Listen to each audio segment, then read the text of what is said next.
What's up guys, welcome back to my final fantasy football video before the start of match day 2. I thought for this video I would go through my favourite picks in each position, goalkeeper, defender, midfield and forwards.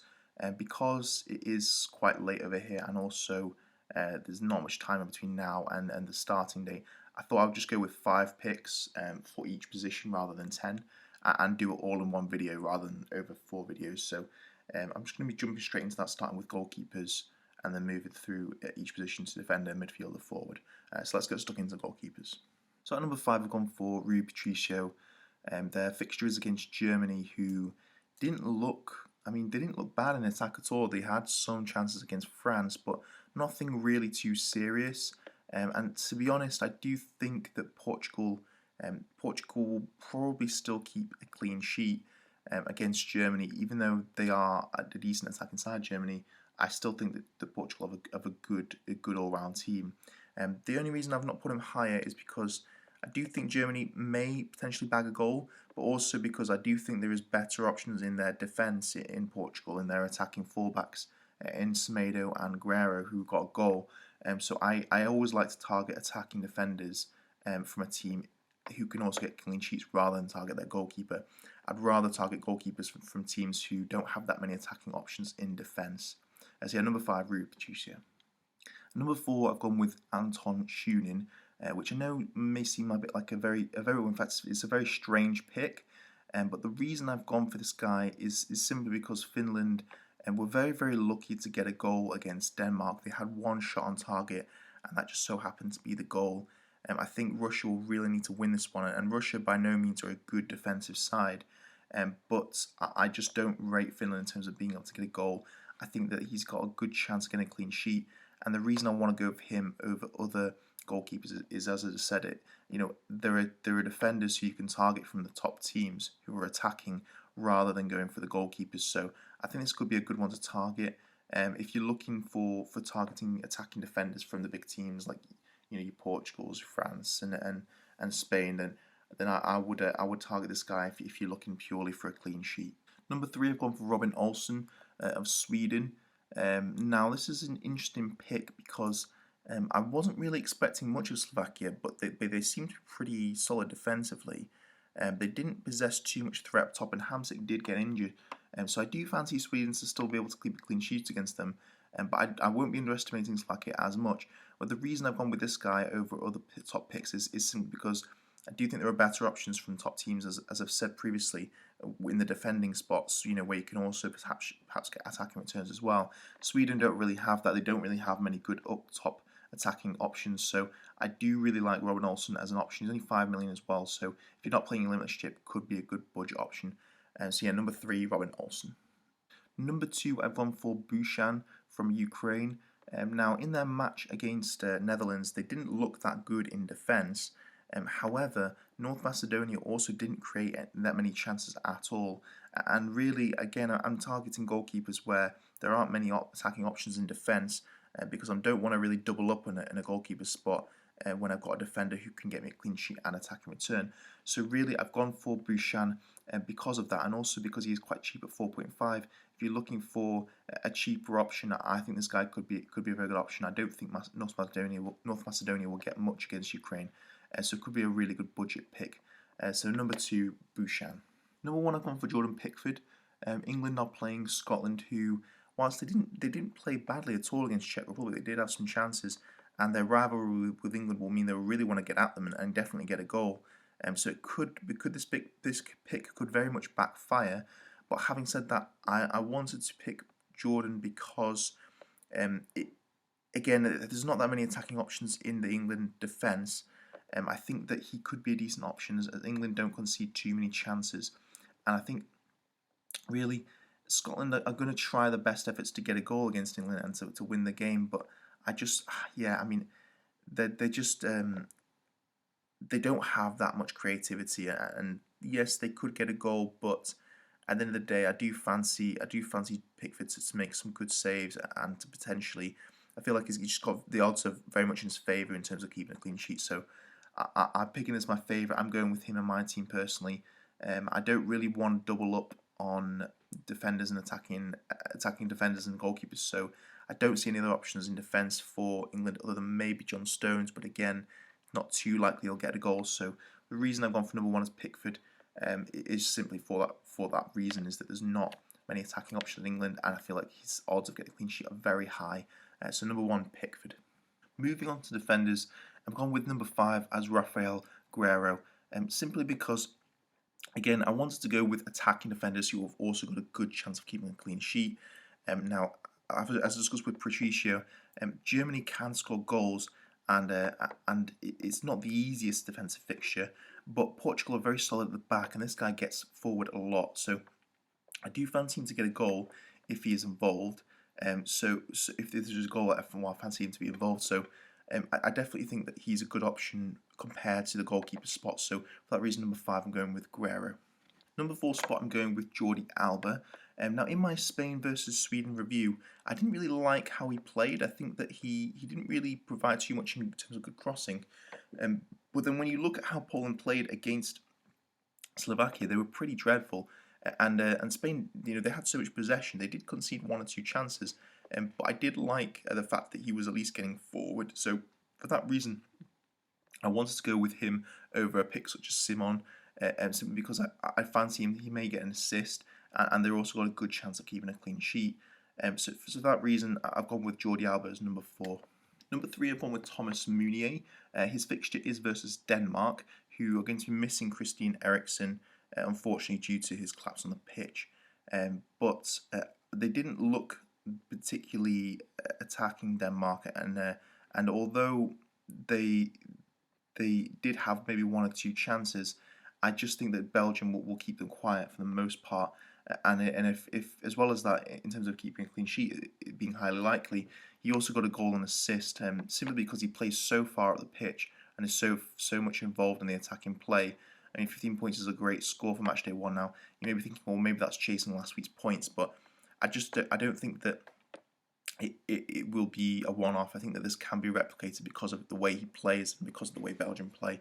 And having said that, if he doesn't score points, because he is in the early fixtures, you can always sub him back in, which is a good option. Sub someone else back in, which is a good option. So I think for number 3, he's a good pick. Number 2, I've gone with Spinazzola. Now I think this guy is absolutely electric. I think if it wasn't for the fact that I'm playing Limitless, this guy is going straight into my team for the rest of the tournament, because if he stays fit, Italy are just so good defensively, and this guy is so close to getting a goal and an assist. I predict pretty much every game. I really do like this guy as a player. He gets so far up, and he has so many touches in the opposition's box. I think he's a really good pick, much better than Donnarumma, because he can also get you attacking returns.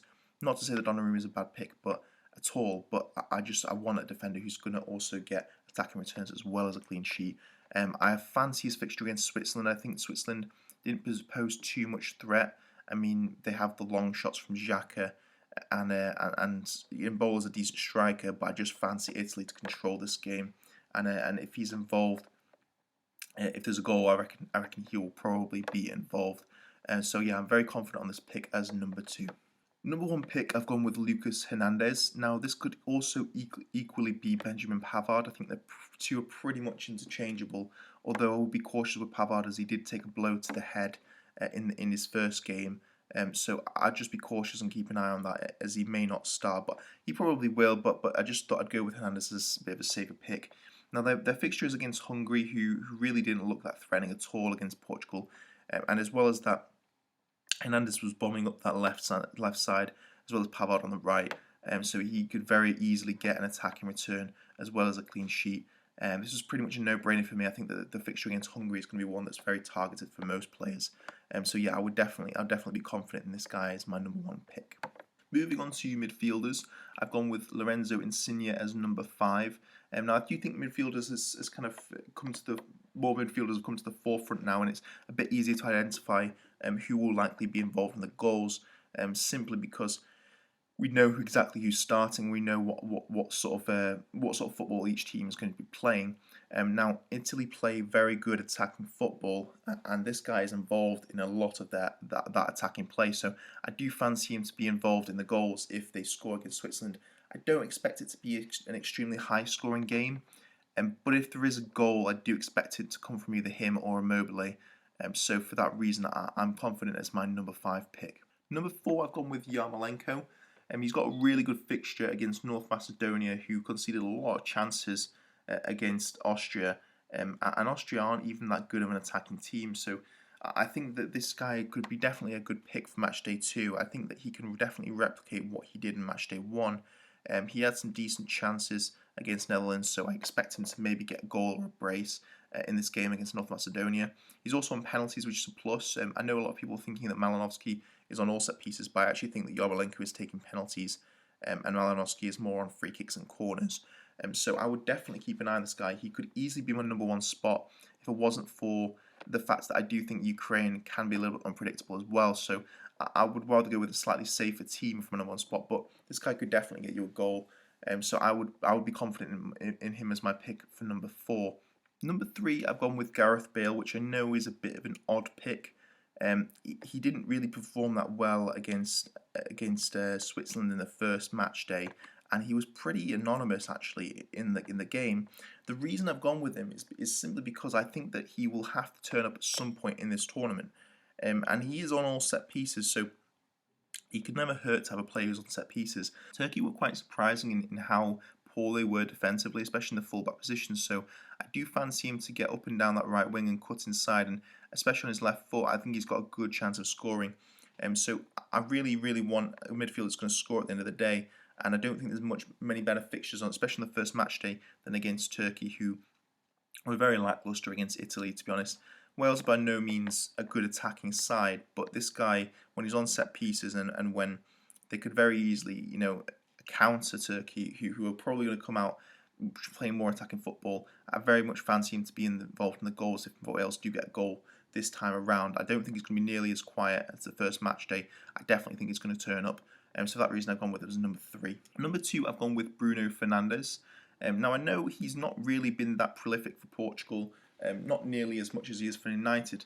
But having said that, when I watched the game versus Hungary, he did look threatening, and he was definitely involved in potential assists and also potentially a goal. Now, Ronaldo did steal his thunder a little bit, and he was the star of the match, but I do think that if they're going to get goals against Germany, I think he will be involved this time around. And really, when I'm playing my limitless chip, this is the only chance I'm going to get to play this many premiums all in one go.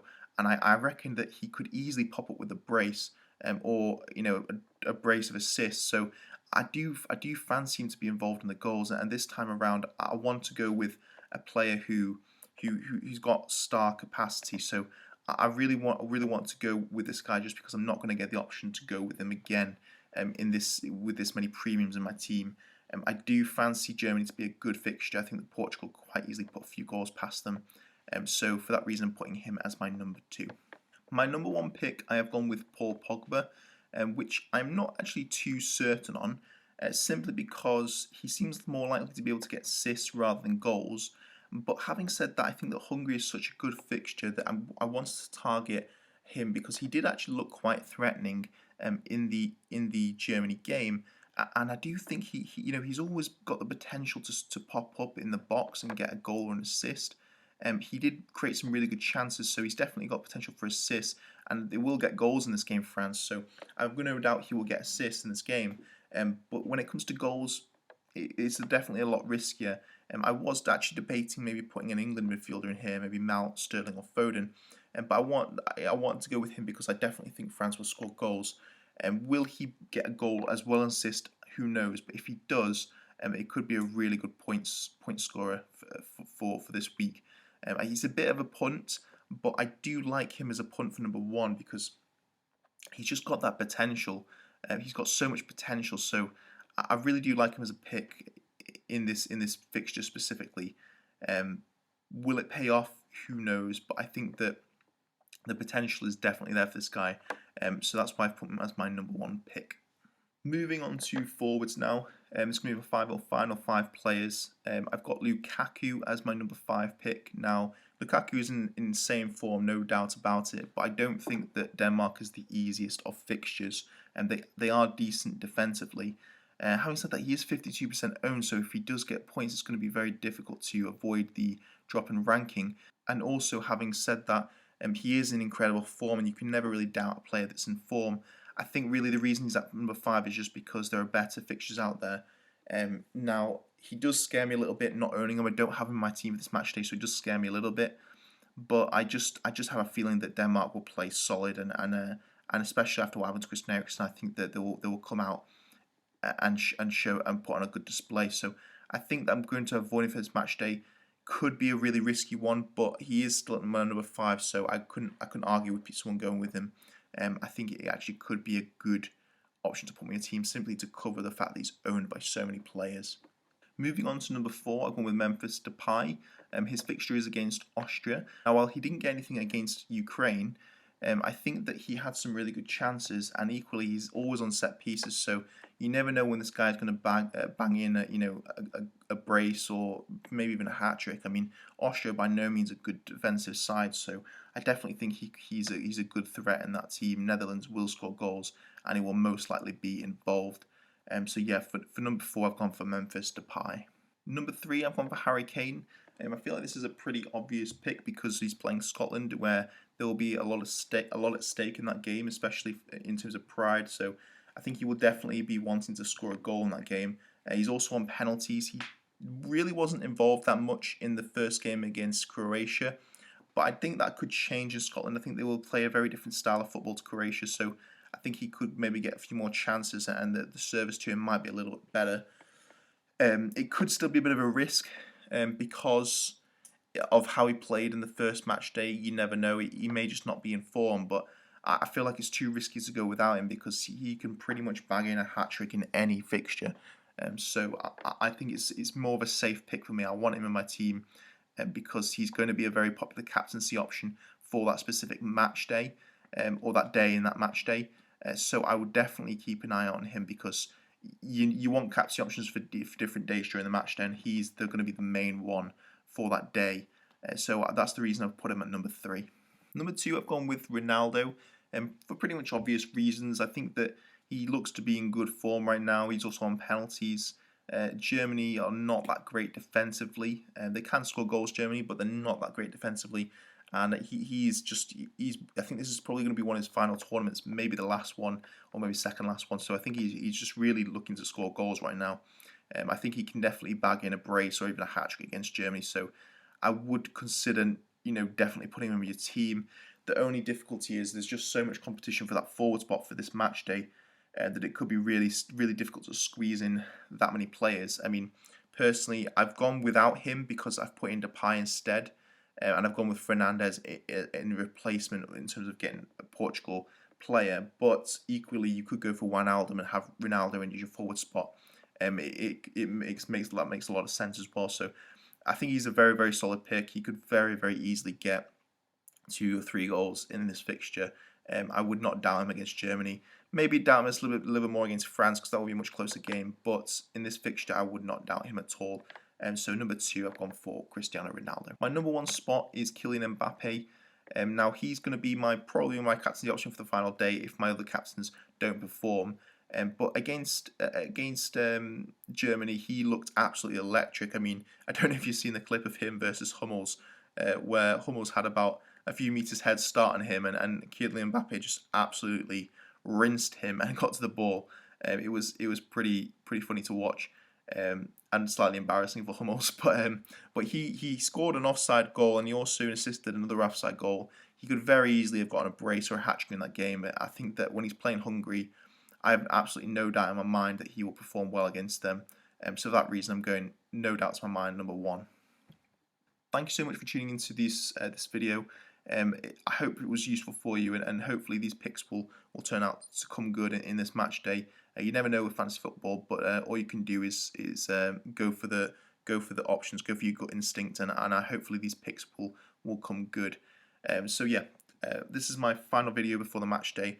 After that, I will be doing some reviews of each match and hopefully do some more videos on potential picks as the tournament goes on. It should become more obvious who's likely to get points. So until then, take care.